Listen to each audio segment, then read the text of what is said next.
Hello besties, ఎలా ఉన్నారు? నేనైతే చాలా బాగున్నా. ఈరోజు సండే కదా, కాబట్టి ఫ్రాన్స్ తెచ్చుకున్నాం. అవి నీట్గా వాష్ చేసేసాను. తర్వాత ఇలా కడాయి స్టవ్ మీద పెట్టి కొంచెం సాల్ట్ వేసి వేపుకుంటున్నాయి. ఎంత నీట్గా కడిగినా నీచు వాసన వస్తుంది కదా, అందుకని ఇలా వేపుకొని తర్వాత ఒక ప్లేట్లోకి తీసుకున్నాను నీట్గా.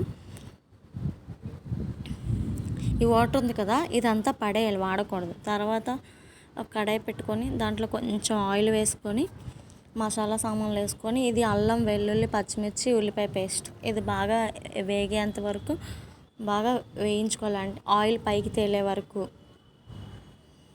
బాగా వేయించుకొని దాంట్లో కొంచెం కరివేపాకు వేసుకొని ఒకసారి కలుపుకోండి బాగా.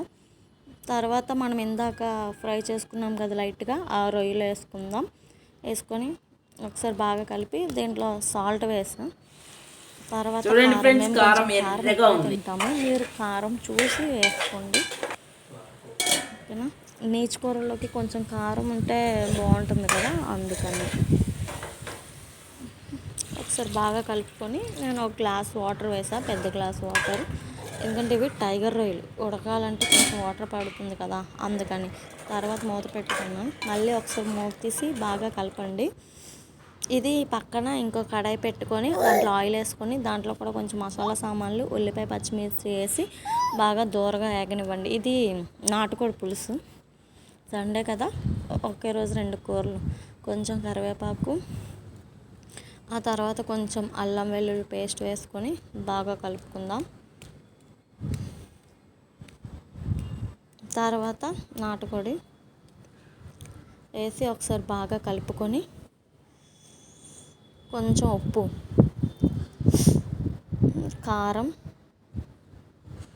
కొంచెం పసుపు వేసుకొని మళ్ళీ బాగా కలుపుకోవాలి. కలుపుకొని ఇప్పుడు ఒకసారి మూత పెట్టేసుకుందాం. మళ్ళీ ఇటు రొయ్యల కర్రీ ఒకసారి కలుపుకుందాం.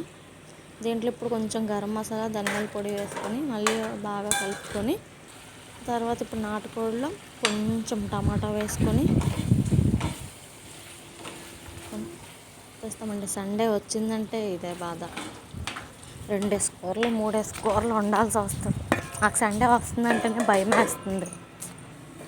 ఇప్పుడు మళ్ళీ మూత పెట్టుకొని ఒకసారి మూత తీసి చూసి ఇప్పుడు మళ్ళీ ఒకసారి కలుపుకొని దీంట్లో కూడా ఒక గ్లాస్ వాటర్ వేస్తాను. ఇది కూడా నాటుకోడి కదా, గట్టిగా ఉంటుంది కదా, ఇది ఉడకడానికి ఎక్కువసేపు పడుతుంది. ఇలా చూసారా, మన ఫ్రాన్స్ కర్రీ అయిపోయింది.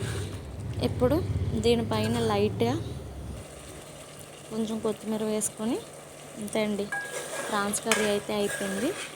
నాటుకోడి ఇంకా అవ్వలేదు, అది అవుతుంది. ఇప్పుడు మళ్ళీ మూత తీసి చూడండి, ఇంకా కావాలి పులుసు, ఆయనకి పులుసులా కావాలి, అందుకని. అదేమో తొందరగా ఉడకట్లేదు. ఇప్పుడు దీంట్లో కొంచెం గరం మసాలా ధనియాల పొడి వేసుకున్నాను. మళ్ళీ బాగా